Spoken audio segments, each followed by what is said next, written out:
I think if people knew Fergus, I don't know his chances of passing Ally off as just an ally. He'll probably see this and read me for that, but he knows it's true deep down. We can edit it out if you want. No, keep it in. Keep it in. Keep You it in. want him to know. Yeah, he knows.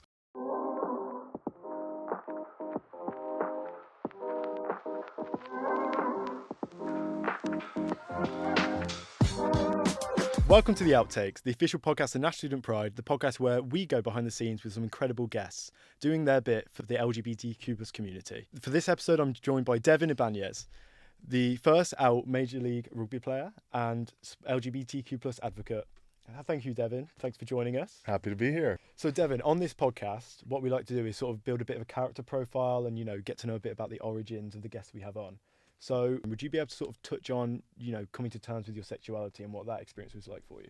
I was very, very lucky, first of all, growing up, just like in terms of my family, where I was living in the world. I grew up in Boston, Massachusetts, but more specifically, I grew up in Brookline, which is like a very nice town, super inclusive, lots of like out LGBT+ people from my school that I remember. Okay. So I was very lucky in that respect. But in terms of coming to terms with my sexuality, I actually came out to my parents when I was 11. So that is young. I came out to my mom as bisexual at the time. Buy now, gay later. Yes, exactly. Buy now, gay later. Very much on that pipeline. I just had nothing but like incredible support from my parents. But it was more just around sports and school, which I think some people can relate to. That was quite different from my So you were out experience. to just sort of your family circle, and then that was like very separate from your school and sports experience. Especially at that age, at like 11, and I don't think I really started telling like friends and things like that until I was a little bit older, and then even so, I always kept it very like pretty small circle, case by case basis. I was the kind of person where like if it came up, I wasn't going to lie about it, but also, it also didn't come up. You came out so young, like that is like young, but also I guess your peers, they don't necessarily have the level of maturity to have those conversations necessarily, right? Yeah, I think it's more, again, just a testament to my parents and like the environment they created. Like some of my earliest memories are literally just my parents being like, we don't care who you love as long as you're happy, we're going to love you. And like none of these things that made any like impression on me at the time because you don't know what they're saying.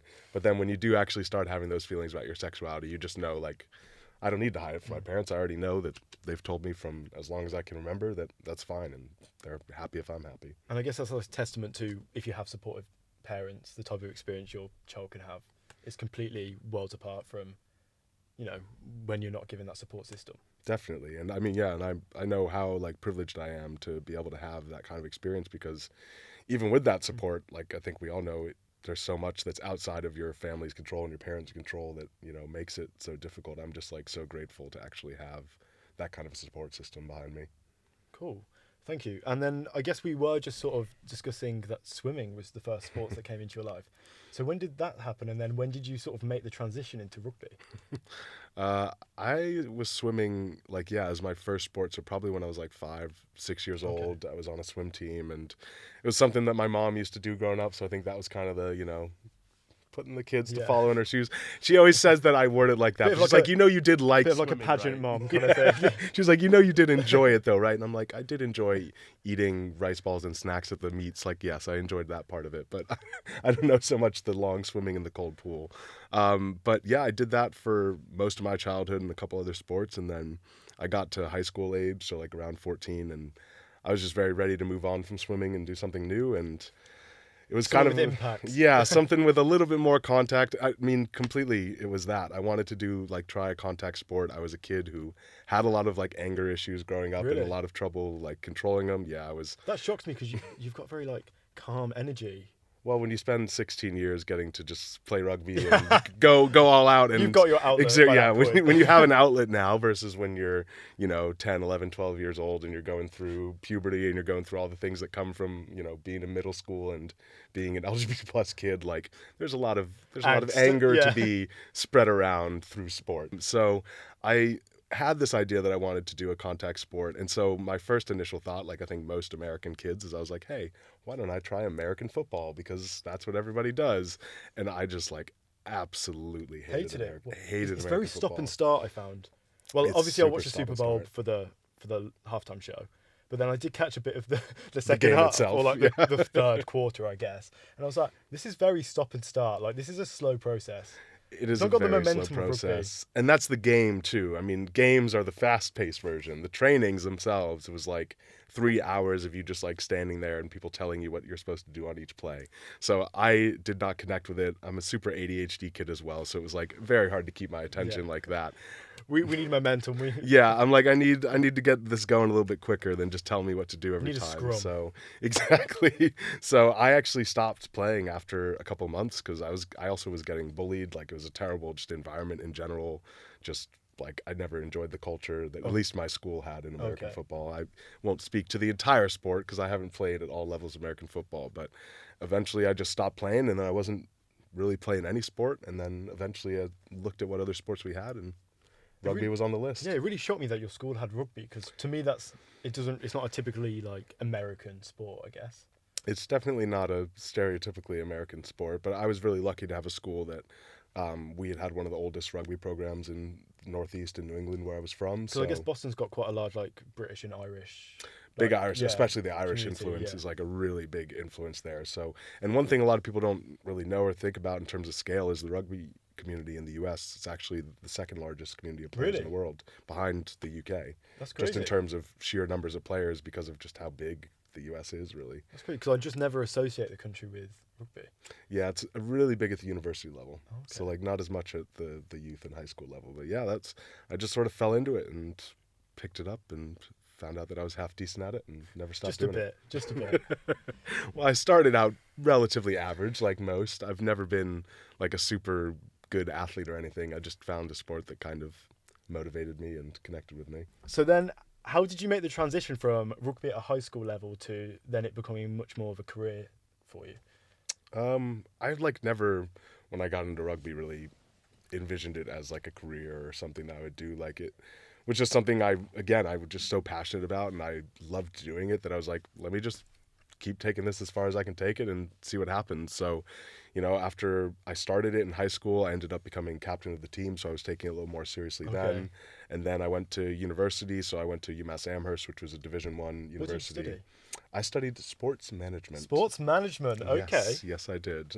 And with the aim of working in some sport front office someday, which I'm not interested in. What does that entail? What does sports management as a degree? So it's basically business management, but through the lens of sport. Sports, yeah. So it's like if I wanted to work in a professional sport organization or wanted to be doing more like grassroots type stuff. But yeah, I enjoy it. I still have a passion for that, but that was what I was there studying at the time. But yeah, so I played in university at a pretty good level and was captain of my university team, and then after university, I was like, cool, now I'm not tethered to this one place. I can just go and travel the world and play rugby. So I just, after that, I did a little bit of time playing in Australia. So I played for a few months in Sydney. I ended up living in New Zealand for almost a year. So I played rugby over there in Auckland.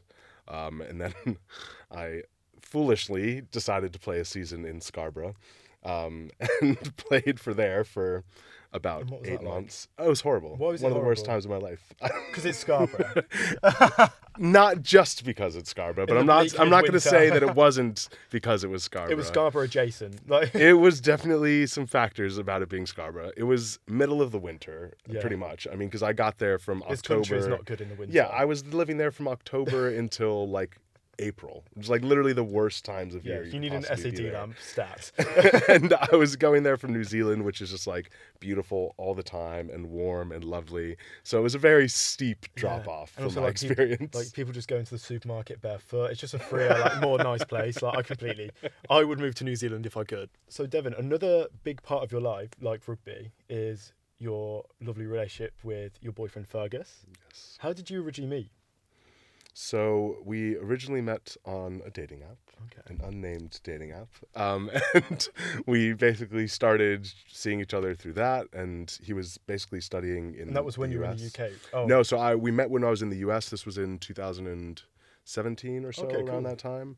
And he was there doing some research because he was just finishing up. He did a degree in biology, and he had just been finishing up and was doing like kind of a research placement. So we met while he was over there and started seeing each other and dated for probably like 7 months or so before he had to come back to the UK. And yeah. And you stayed in touch once? We stayed in touch. We said that we were going to be breaking up and that it wasn't going to make sense because he was going to be living in the UK and I was going to be living in the US.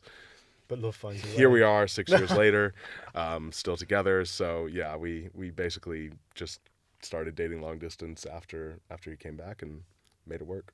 Okay. And then when we were researching and prepping for your interview, we saw that you weren't actually out to any of your rugby team or publicly while in your relationship. And was it 3 years that you were in the closet for?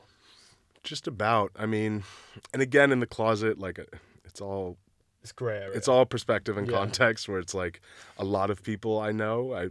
Again, it wasn't necessarily something I was even ashamed of or was hiding about myself. It was more just I was at the point where I was just very consciously keeping it separate from rugby. Yeah. Because I just didn't... Compartmentalizing. Yeah, it was just something I'd gotten so used to and had become so like normal for me to do that I just convinced myself that it made my life easier, that it preserved opportunities for me in the sport. So I just like wouldn't really connect those things. So there were maybe a couple people I'd played rugby with over the years who, really close friends of mine who I'd come out to. But in terms of like, is that something that the average teammate who'd been playing with me for 4 or 5 years would know? Like, no, they wouldn't have any idea. Okay. So I had like not been really talking about that. So when I was seeing Fergus, for probably the better part of 3 years, just about, it was, weren't posting photos of us together on social media. I was, not telling any of my rugby teammates about it and just kind of having it be something with me and my family. So yeah, I was like not really talking about it publicly like at all. And would he like attend games and go watch you play? That was the awkward bit. Was that something to navigate? It was definitely something to navigate. He did come to see me play once, maybe twice, but I know one time he did come specifically to watch me play like by himself.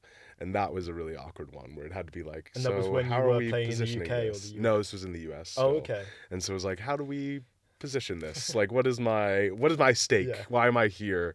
And how do we know each other? What are our storylines here? Yeah, like getting that all aligned because... Aligned. Yeah, about how we were going to be doing that. Imagine the card journey like, are we aligned? Yes, we're aligned. Yeah, we're all on the same page. But I just felt so bad because he's also such like a social person. He's like very much the kind of person but then who he go sort of and felt just like like talk to everyone. And talk to people, yeah, right? and just like felt like he couldn't really talk to anyone while he's at the games. Would just kind of like wait in the corner and then just like give me a hug and have a picture after the game and all that stuff. But, it was even an awkward moment where we were getting a ride back from one of the matches where he'd come to watch me play, and we were getting a ride from one of my teammates, and sure enough, the usual thing of like, my friend Fergus is here from the UK, he's come to watch me play, whatever, giving us both a ride home. And then obviously all the questions come in of like, how do you know Fergus? And like, how did you meet? Like, was it from the other dating app? Of like, is this from when you used to play in the UK? And I'm like, yeah. This is from when I used to play in Scarborough. This is Fergus.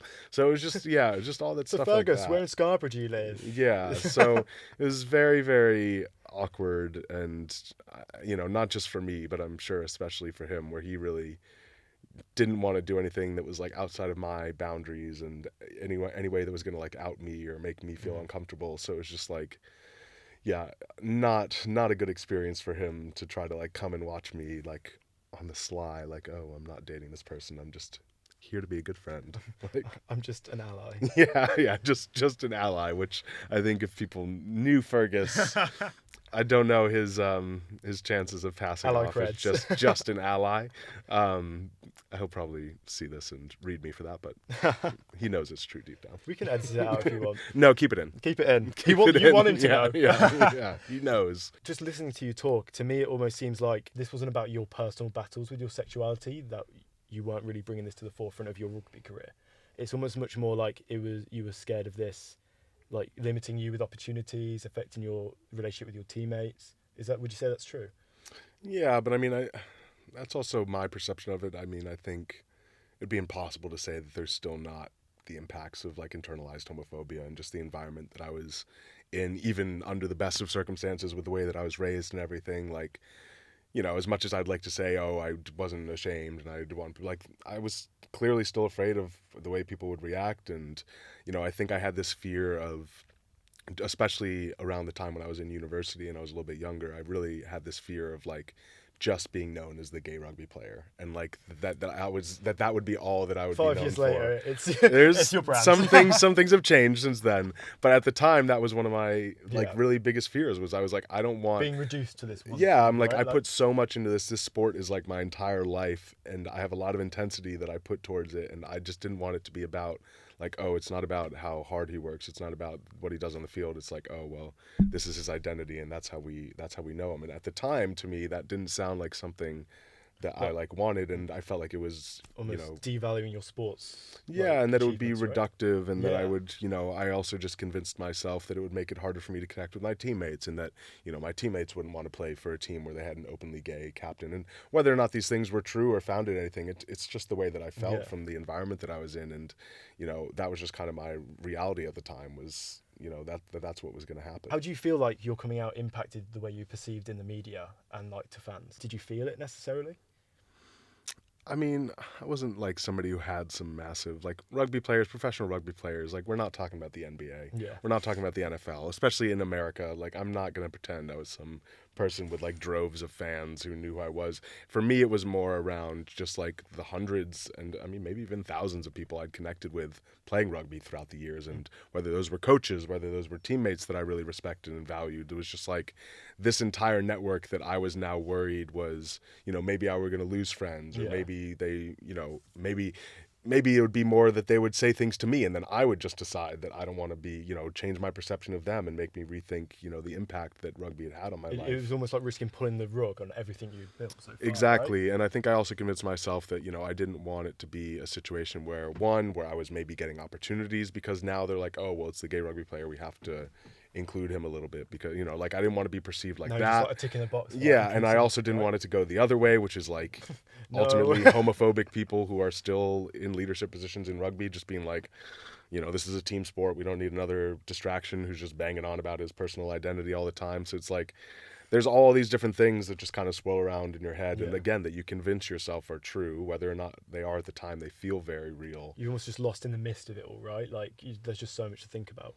Definitely. And again, it's just the not knowing. And, I think that's one thing is people don't really understand that a lot of the time, the environments, especially when it comes to environments within sport, it's not always just about, oh, are we overtly homophobic, right? Are we overtly saying, oh, if you're a fairy, don't come play with us? Like, I think we can all acknowledge and understand why that's wrong and why that's harmful. But what you don't see as much is you don't really see them understanding the impact of not creating spaces that are like very outwardly and explicitly inclusive of queer people.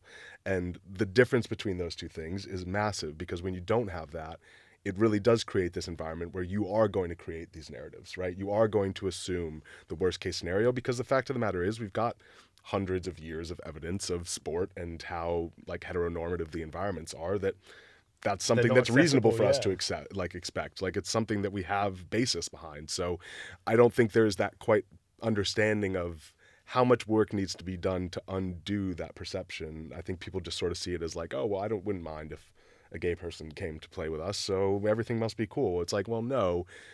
There's also, you need to get to the point where the average gay person would feel like they could rock up to a club and do it before you really get to that point. Because there's a difference. Like I think we find this in like university, level sports as well in this country, that all these societies and teams will advertise themselves as being inclusive and they're welcoming queer people, but they're not at a place yet where the culture within them teams can allow a queer person to enter comfortably. And like that space isn't there for them necessarily. Yeah, and I mean that's even another stage of it too, because it's also not really at the point where you've got rugby teams that are actively being like, if you are queer or LGBT plus, come play for us, unless it's one of the teams that plays within International Gay Rugby, which is like a massive global organization that has inclusive gay rugby teams specifically set up, for LGBT plus athletes. But you're not really seeing straight, for lack of a better word, teams who are going and doing the same thing. Like you're still not even seeing them outwardly doing segmented that. And it's just like, again, it's just not something that's seen as that big of a problem. They're like, oh, well, we'll make them feel welcome if they come into our team, and then they come out and we'll do our best to support them.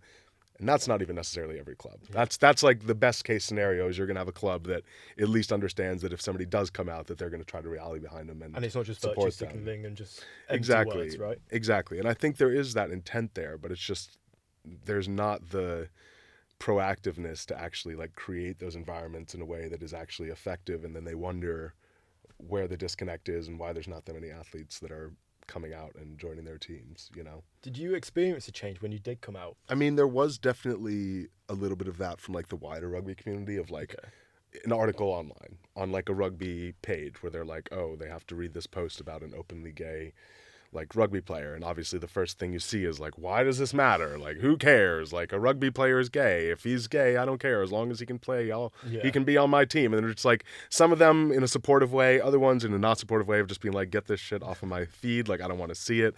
But they just don't understand that, again, that it does matter, because the fact of the matter is there's so many other people who don't feel like they can be upfront about that and feel like rugby is not a place where they can do that. So it's like, that's a lot of what I saw in terms of some resistance from the rugby community, is because anytime somebody even suggests that it's not inclusive, that it's not like the greatest sport in the world, which I wouldn't be playing it for 16 years and dropping everything in my life if I didn't also agree, but it doesn't mean that there's not a lot of room for improvement. So I think that's one of those big areas where, you know, I did get some of that resistance, but I will say in terms of like people in person who I actually like knew cared about their perceptions, like 99.99% of my experiences with all of the people I played with and anybody after I came out was like overwhelmingly positive, of them just like coming up to me, being super supportive, and also even ones who were being like very empathetic in the sense of being like, honestly, until you came out and started talking so openly about your experiences, like I had never really reflected on the fact of like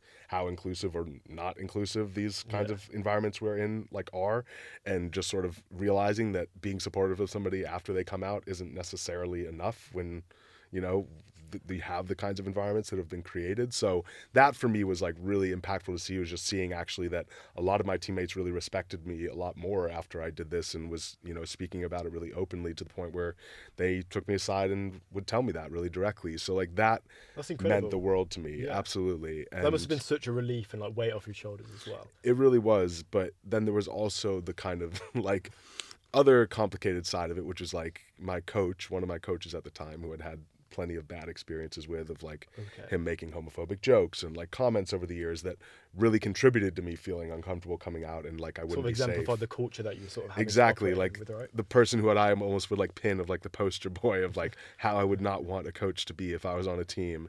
He, after I came out, was in the same way as everyone else, in theory supportive, was like, really proud of you for doing this, like all this other stuff, like got your back all the way. But it was just like, for me, I was just like, again, I was like, it would have been really lovely to know these things when I was spending 3 years playing for you, miserable all the time, not believing the fact that I had to take coaching advice from somebody who was just like just like an outward, just like bigot, and just like homophobic asshole, that I was just like, I love that American asshole. I can't, like, that's so Boston. It's very Boston. It's a very Boston thing. You can't take it out of me entirely. But that was what was difficult for me, and that kind of brought into that same thing where it's like this perception of how inclusive it is didn't necessarily match how actually it was. It's like it's great and all to be like, oh, we're really happy to you, but how are you actually creating an environment for somebody where they can do that and, you know, not feel like they're at risk of, you know, being punished or being ridiculed by the person who leads their rugby program, you know? I'm not sure if you've seen this clip, but we found an old news segment online and we want to show you it because I found it and I was like, this is the most hilarious thing I've ever seen in my life. Is it of me? I sent it, yes, it's of you. And he is the first openly gay Major League Rugby player. Here's SportsCenter 5's Bob Halloran tonight. Rugby players are tough. They do things like walking in a snowstorm in shorts. I've been playing rugby for 12 years. I picked it up when I was 15 years old at Brookline High School. Rugby players are big, strong guys who like to run full speed into other big, strong guys. It is not a game for the timid or meek. I would like to play until the wheels fall off. So, I mean, I would like to play well into my 40s. Brookline native and professional rugby player Devin Ibanez is as tough as they come. He's also gay. What was your reaction to that? Was that not bizarre, being discussed in that way? Okay, I want a few things on that. I will say the person who did that, the interviewer, Bob Halloran, was an absolute, like, class act. Okay. Like, super well-intentioned. And I think, again, this is what happens when you have an organization that is basically, again, a mainstream media outlet. I had reached out to some people in sport departments of various media outlets. let's give credit to this channel. They are the only one championed it, who decided to interview me and to do anything about it and to like even do a piece about it. So I am very aware that this type of interview was not in Bob's general wheelhouse of topics and guests that he would usually cover. So I'm, again, super well-intentioned. Credit where credit's due. And very grateful to him, and also know that he did it as something that was like close to his heart. He like was very personal to me and just letting me know that he has like several openly gay sons, and that was like super connected to the story. And so again, it super well-intentioned, and it's just a matter of not necessarily having. I found it. I found it so hilarious, and it really resonated with me in a strange way, because you can see what new territory this is for them, and they did this weird sort of dance around, like walk on the eggshells, kind of like reporting on it. Yeah, I really enjoyed it. And I mean, just also that their big focus of it was. He's also gay. Well, yeah, the big focus on it was that, look, a person could be masculine and be tough and then also be gay, and isn't this an incredible thing to see? And again, like I don't mind that message. I think it is important to highlight that any type of person can be openly gay. But yeah,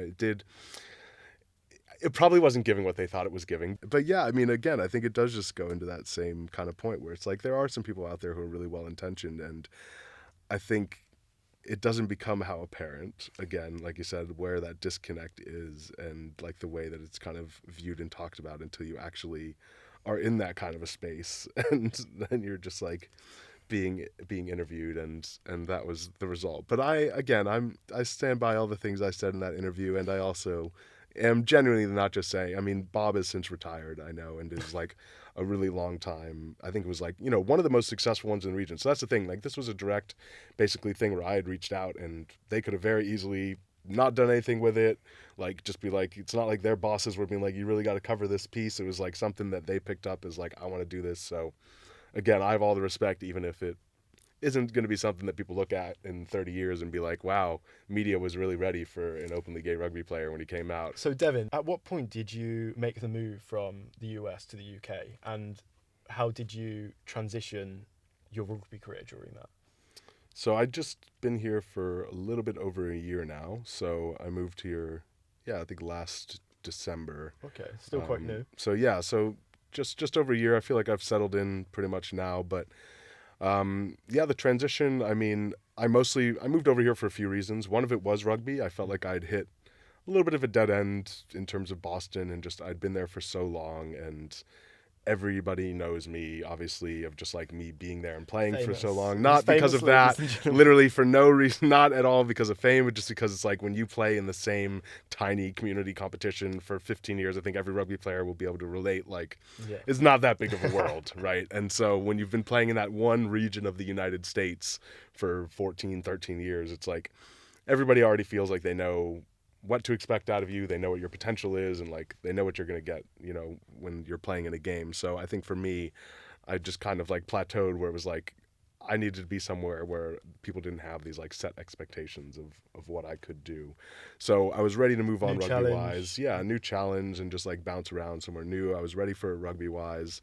And obviously, like love life wise, Fergus is living in the UK and is now in his last year of medical school. So I wanted to kind of like be over here while he's finishing up being a doctor. And I didn't have any reason why I'd be staying in the US jobs wise, really. Like my work that I was doing at the time, I wasn't too like tripping over myself to keep that job. And so I ended up actually finding a new job over here as well, which is how I ended up here. So I got connected with a company after I came out, where I started as a panelist. So I used to just do speaking engagements for a company called My G Work. Yeah.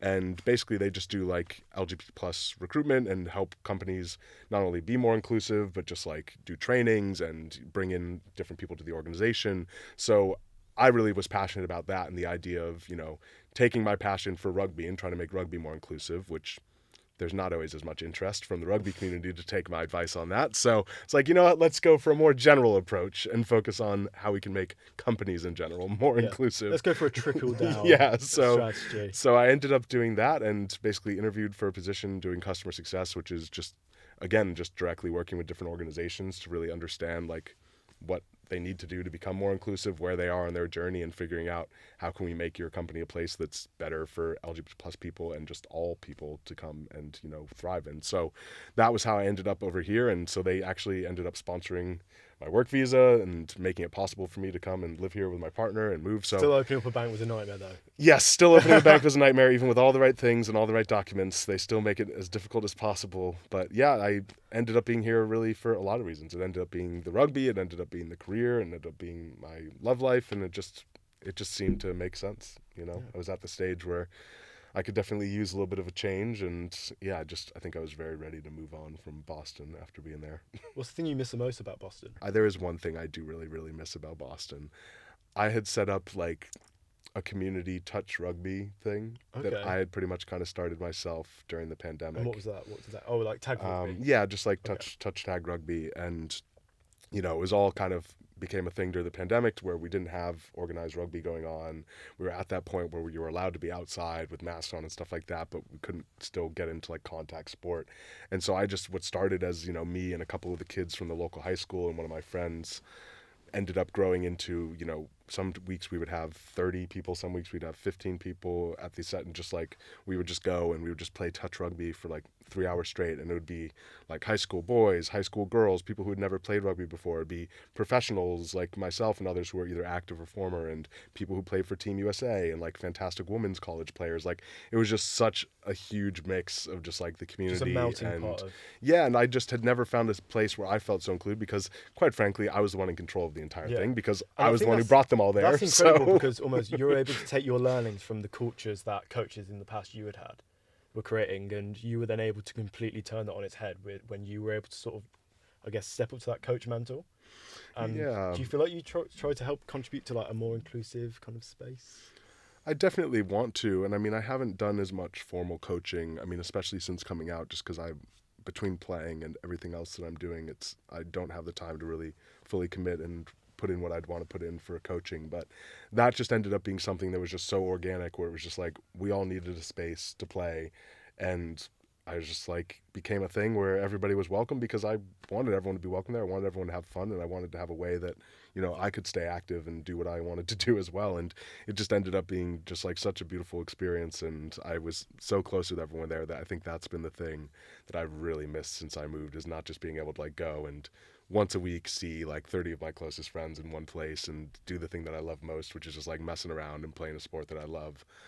That's been the thing that I definitely like miss the most. It's probably been the hardest to replace, to be honest. And what would you say is your favourite thing about living in London? I do like having my own place with Fergus, and actually being in the same place as my partner is a very, very nice perk of being in London. We lived together a little bit in the US, but it wasn't like we didn't have our own place together. Like I was living with my parents still at the time, so even when he was here, it was like him, me, and my parents. So it was like, different vibe. Yeah, not quite the same vibe. So yeah, it's also just great to be in a new place. Where one thing I'll also say is I feel like I've made way more like queer friends in London than I made, when I was in Boston. Now it's January and we're now newly entering 2024. I was wondering whether we could get your ins and outs for 2024. We've got a bit of a quick fire round. Oh God, ins and outs. Yeah, we've just got a little, and you just need to quick fire in, out. If you want to give a bit of rationale behind it, feel free. So, Crocs, are they in or out for 2024? Oh God, they're out. They're out. They're so far okay. out. I don't understand how these. Are you not on board with them anyway? No, I don't understand how they snuck back in. I do acknowledge they've improved in their functionality. I have a friend who's like obsessed, and whatever they have, every variation of hiking croc and leisure croc, and like it's too much. It's too much. No, stick to your lane. Stay in your lane. It's a no for me. I'm not going to get into people's, whatever you do in the comfort of your own home, your own personal choice. Like you can wear them, but just don't wear them in front of Devin. For me, it's a hard no for me. Okay, so energy drinks, in or out? I'm going to say out again, but also... You drink energy drinks. but also it was really weird. This is such a strange and niche thing. I had an energy drink collection growing up. So So What did that entail? So again, put this through the lens of the fact that I am a very, very ADHD person. You get random hyperfocuses, and for me, especially between the ages of 11 and 13, my hyperfocus was different types of energy drinks. That was just a fixation for 2 years. Just something I got into. Just the cans or like full So beverages? what I should have done was collect just the cans. Okay. That is what a sane human being with foresight would have done. No. But instead, I decided, you know what? I'm going to keep them full. Okay. So that, maybe someday, who knows, I'll go and I'll enjoy this lovely 3-shelf energy drink collection that I've created for myself. Sure enough. Empire of 3 Yeah. It took 3 years to build. It was multi-year, and it was like one of those things where it's like every birthday I was getting energy drinks as a gift. It'd be like my friend who went to Spain and was like, here you go. Here's your energy drink. So it was like, this was my identity for multi-years. What ended up happening was one day I noticed there was some sort of liquid that was forming on the shelf where they were being stored. No. Come to find out that one of them had managed to corrode its way through the can, and it actually corroded the shelves it was on. Exactly. And so it had corroded the shelf it was on. And then I realized that several of these cans were going through the same process in metamorphosis. And so I ended up having to make the sad decision to empty them all. It was the end of an era. And to recycle them, which was very, very sad, because then we did get to the point of like, oh, why don't we just empty them and then clean the cans, and then you can keep the cans. And I was like, now that I have a little bit of distance from this, and I now see that I've just become a hoarder of the bubble corroded trash. Yeah. I'm like, maybe I need to take a step back. Okay. So it's more of a personal thing. I'm not ready. I burned myself out on the energy drink front about 20 years ago. So okay. Okay, next one. Thursday after work drinks. God, I'm just gonna sound like the boringest person in the world, because for me it's out. It's out because I also don't want to go to get drinks after work. I want to go home. Yeah, I want to go home with my partner. Also, when you have and I want to work chill the next day, and yes, for some people Friday is a chill. I also don't love to drink in general. I don't really drink. Like, I'll have a beer after a rugby match because it is obligatory. But, I do not. Have you ever done the boot funnel? What, like the boot? Is it a boot? Yeah, maybe a welly. Yeah, I've never. This is actually something. The second I now say this on camera, I'm going to be forced to do it. I've never drinking out of a rugby boot, which is supposed to be. Somebody will tell you, if you're a rugby player watching this, they will tell you need to do this to be a real rugby player. That is how they get you. You don't have to do shit. You do not have to do this. Don't give in to them. You do not have to give in to that peer pressure. Go home and play Nintendo. You can go and play for a very long time and not have to subject yourself to that. So do not do it. But after the work drinks, culture in the UK, especially crazy. Rugby, was it a big? It's crazy. I mean, not even just rugby. It's about the same. It's outside of rugby that is crazy. Like the work culture around it, everything revolves around drinks. And it's no one prohibition thing. If you were gonna say, okay, Thursday drinks means literally we are gonna go out, we're gonna have one drink on this Thursday, and then we are gonna go home. I could maybe get behind that. Drinks in the UK is a 3-hour ordeal. No, yeah. And I don't understand it. And Thursday after work drinks, that's tequila shots at 9 p.m. My social battery ends 90 minutes in. I can do 90 minutes. Cool. It's great to see you. Great to catch up. Done. I cannot. It just drags on too long. I just want to leave. So no. Also out. So next one, parkour. Okay, parkour is going to come in because it's in. Because it's so lame that it's now cool again. Okay. Because because I think exactly, because I think to be at the stage right now where you are still somebody who is passionate about parkour and does not have any trepidations at all about being seen in public, doing it, filming it, posting about it, that's in, because that is genuine love for the art of parkour and what you are doing, because you are not getting any street cred. No. There is nobody who is looking at you now. Because also I feel like the pipeline from skateboarding to parkour is actually very small, and I feel like. Yeah, I don't know. I'm not. Skateboard to me has got a bit of street cred, but does it anymore? Is it 2001 anymore? I feel like it always does. I feel like skateboarding will always stick around. But parkour is definitely not cool. But that's what makes it in. That's what makes it in. It's not cool, but it's in. That's exactly. Okay. It just came right back around. That's how it all goes. Okay. What about making your bed? In and out. Or This are we is about to expose you right now? no, because I think if it was any other year in my entire life, I would tell you it's out. But it's what, Because 2024? it's you and me. 2024. I'm 30 years old, and I'm finally at the point where I've been living my entire life with ADHD and understanding that actually having organized environments plays in my favor and not works against me. So even though I'm still probably not doing it most days, I still Is think that it is 'cause in from a like you should be doing this best practices standpoint. Whereas any other Manifesting, year, kind I of- would not have advocated for it. I would have told you, waste of time. You're going to make it. You're going to get into it at the end of the day. It's going to be unmade again. You're literally just taking time out of your day to waste your time every single day you wake up. But now I get it. So And jump to It's- Fergus, it's like, coming downstairs and be like, get up there now and make that bed. it's not. Is he like it's is not he- not what's happening. Oh, is he like an organised bed person? Organised environment? Again, I think he has. I think the desire is there. Oh, okay. But I don't think either of us are actually like actualizing it and making it happen. Domesticity is not the strong suit. No, we're both. I think he has more of a desire and a drive to Okay. do it than I do. I'm very much like I'll let go. I'll live in the chaos. But I think he keeps me a little bit more on track because I will do it. I'll live in the chaos, but I will have consequences You won't as a result, thrive. and I You'll won't live. thrive. But I'll just keep doing it because that's just me, I guess. And then the last one, let's go with turning on the big light. Are we a big light advocate? We've been having some arguments about this recently. Oh, Is this an Outtakes exclusive? No, I am a big light advocate. Ugh. I am. Oh, gross. I am. It's so very gross, Devin. it's very gross of me, but I need an immediate transition, especially if I'm like waking up in the morning. Like, there's no easing into. It's No. like if I'm getting up out of bed and now we're at the point where light is going to be entering into my day. It's just it's coming You need to see the all eyes of at God, one yeah. time. Yeah, it's like it is going to be maximum brightness. Just like deal with it, go. So I am always very much the one who I'll go in and I'll wake Fergus up from a nap and I'll turn on the big lights. No. Away. Oh, that's Yeah, I know it's a red flag. that is red flag. But I'm You not don't gonna like a I'm bit not of gonna corner- apologize for who I okay. am. You don't like a bit of warm mood lighting in the corners? I do, but When the this vibe- yeah. all comes into the same thing of like, do I understand and appreciate the utility of it? Yes. Am I going to be the one who takes the initiative your reality? and No. actually does it rather than just being the practical one who just flips a light switch on? No. Like, there's no chance. So I'm always just gonna do the easy thing, unfortunately. Devin, thank you for going through that little segment with us. Anytime. And now we've got a strong authority on what's in and out for 2024. We've touched a bit on what we can expect for 2024 for you, Devin. So what's next for you? What can we keep an eye out for? What is next? Any big projects in the works?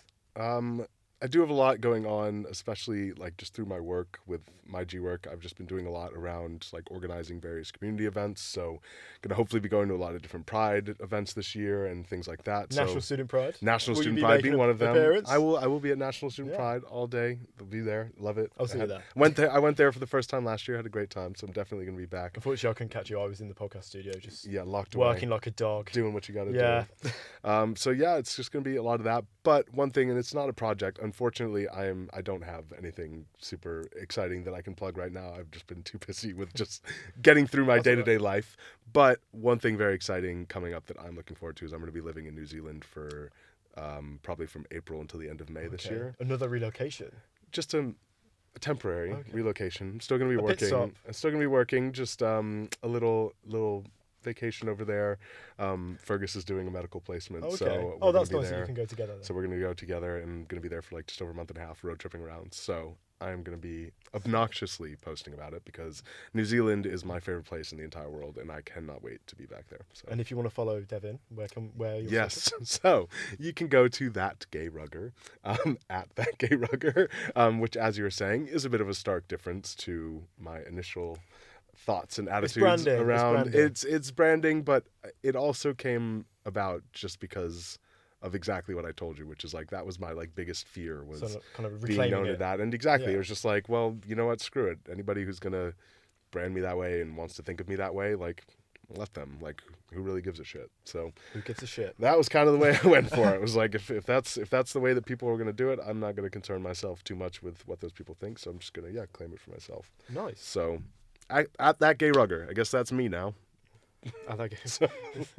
Just Devin Ibanez has Yeah. just disappeared into Yeah, I'm now off the just face a of gay it. That's why you rugby. can't open a bank account. Yeah, Like, this probably. name is not valid. That's it might be what it is. I've lost the paper trail now ever since changing over.